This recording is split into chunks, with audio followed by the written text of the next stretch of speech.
Lionel Messi শেষ পর্যন্ত তিনি কিন্তু উইংয়ে চলে গেছেন। যদি শেষের যেই 15 মিনিট 20 মিনিটে যদি খেয়াল করেন, আজকে তাকে বারবার দেখা গেছে তিনি সিমিওনে, অ্যাটলেটিকো মাদ্রিদের কোচ দিয়েগো সিমিওনে, যখন আসলে আপনি উইং দিয়ে প্রচুর আক্রমণ করবেন তখন মাঝে কিছুটা হলেও ক্রাউড কমবে। এবং কোনো ছবিতে লিওনেল মেসি কাঁদছেন, কোনো ছবিতে তাকে সবাই শূন্যে উড়িয়ে ভাসাচ্ছেন। আর্জেন্টিনা ম্যাচ শেষে এই ছবিগুলো ইতিমধ্যেই ইন্টারনেট দুনিয়া কাঁপাচ্ছে।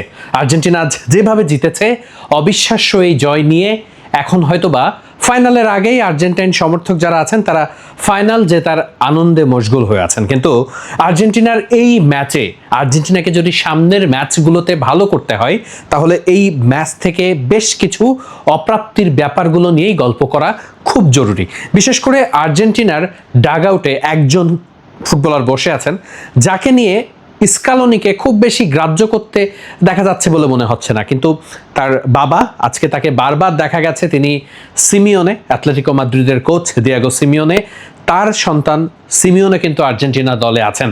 এবং আমরা জানি যে সিমিওনে আর্জেন্টিনা দলের উইংয়ের জন্য কত বড় একটা শক্তি তিনি হতে পারেন।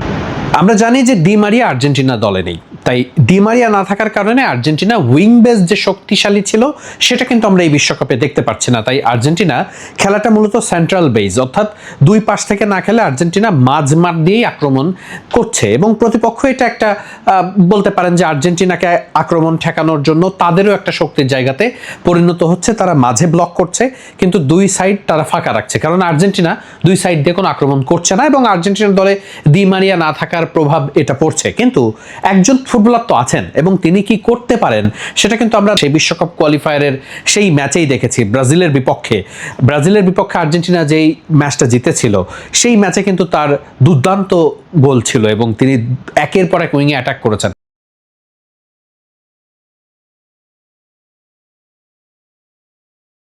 সেক্ষেত্রে আপনার ওই ডিপল বলেন, এনজো ফার্নান্দেজ বলেন, ম্যাকঅ্যালিস্টার বলেন, তারা কিন্তু প্রচুর পকেট স্পেস পাওয়ার অপশন পাবে।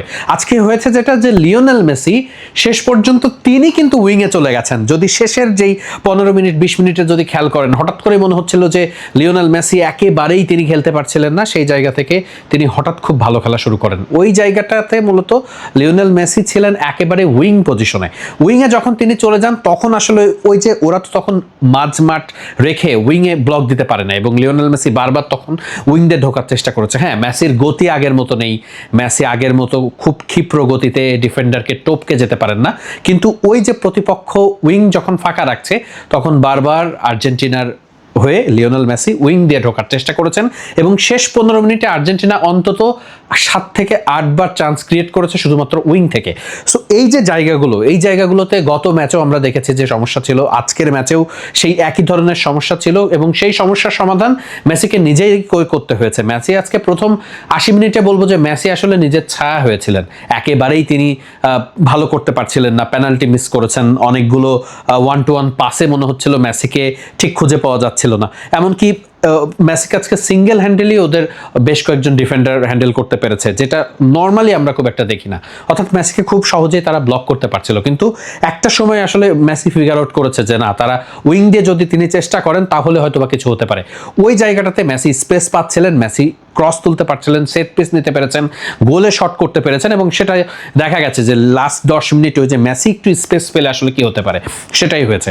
তাই এই জায়গাগুলো আসলে আর্জেন্টিনা ম্যানেজার যিনি আছেন স্কালোনি, তিনি নিশ্চয়ই আমাদের সবার থেকে ভালো বোঝেন, তিনি বুঝবেন কোথায় সমস্যা, কোথায় সেই সমস্যাগুলো সমাধান করা যায়, সেটা নিয়ে আসলে কাজ করা। কারণ আগামী ম্যাচে আর্জেন্টিনার সম্ভাব্য প্রতিপক্ষ কিন্তু হতে যাচ্ছে কলম্বিয়া। আমরা জানি কলম্বিয়া লাতিন আমেরিকার কত বড় প্রতিপক্ষ, যদিও গত কোপা আমেরিকায় এই কলম্বিয়ার বিপক্ষেই জিতে আর্জেন্টিনা ফাইনালে সেই চ্যাম্পিয়ন হয়েছিল, কিন্তু কলম্বিয়ার বিপক্ষে ম্যাচটা কিন্তু খুব আরও কঠিন হতে যাচ্ছে এবং কলম্বিয়া উইংয়ে অনেক বেশি শক্তিশালী। আর্জেন্টিনাকে তাই সেইভাবেই ভাবতে হবে, শুধুমাত্র ওই মাঝের আক্রমণ অর্থাৎ ডিপল, ম্যাকঅ্যালিস্টার, এনজোর মাধ্যমে 1-to-1 করে ওই যে পকেট স্পেস খুঁজে যে আক্রমণ করার ধান্দা, সেটা কিন্তু আসলে আর্জেন্টিনা যদি প্রতি ম্যাচে এভাবে করতে যায় তাহলে আসলে সামনে যত সময় আসবে ঠিক আজকের মতোই কঠিন পরিস্থিতি হবে। তবে প্রতি ম্যাচেই এভাবে কামব্যাক করার অপশনটা নাও হতে পারে। আজকে যেই স্পেসটা খুঁজে আর্জেন্টিনা শেষ পর্যন্ত কামব্যাকটা করতে পেরেছে, লিওনেল মেসি উইংয়ে চলে গেছেন, ওই জায়গাগুলোতে আসলে আর্জেন্টিনার যারা উইংয়ে ভালো, বার্কোলার কথা বলতে পারি, সেই সিমিওনের কথা, তাদেরকে আসলে ইউজ করা, একেবারে ম্যাকঅ্যালিস্টার কিংবা এনজো ফার্নান্দেজ তাদেরকে নিয়ে মনে হচ্ছে প্রতিপক্ষ খুব ভালো রিড করতে পারছে এবং সেভাবেই তারা পরিকল্পনা করে ব্লক করছে। আর্জেন্টিনা যখন মিড মাঠ আসলে ওইভাবে কাজ করতে পারছে না, তখনই আসলে আর্জেন্টিনার বিপক্ষে প্রতিপক্ষরা ঠিক এইভাবে সুযোগগুলো তৈরি করছে। তাছাড়া আর্জেন্টিনার যদি চান্স ক্রিয়েট করা বলি, প্রেসিং খেলা বলি, সেই জায়গাগুলোতে আর্জেন্টিনার টপ নচ ছিল। গত ম্যাচে কাবো ভার্দের বিপক্ষে আর্জেন্টিনার প্রেসিং এতটা ভালো ছিল না, কিন্তু আজকে আমরা সেটা দেখেছি। ইভেন একটা কথা বলে শেষ করতেই হয়, মোহাম্মদ সালাহ কিন্তু খুব ভালো কাউন্টার অ্যাটাক দিচ্ছিলেন মিশরের, কিন্তু আর্জেন্টাইন ডিফেন্ডার লিসান্ড্রো মার্টিনেজ এবং রোমারো, তারা দুইজন কিন্তু 1-to-1-এও আসলে তাদেরকে বিট করতে পারছিলেন না। হলে আসলে আর্জেন্টিনা যে অল আউট অ্যাটাকে গেছে লাস্টের 20 মিনিট 25 মিনিট, সেটা আসলে সম্ভব হতো না যদি ওই দুইজন একা হাতে মোহাম্মদ সালাহ কিংবা তাদের ওই কাউন্টারগুলো না ঠেকাতে পারতো।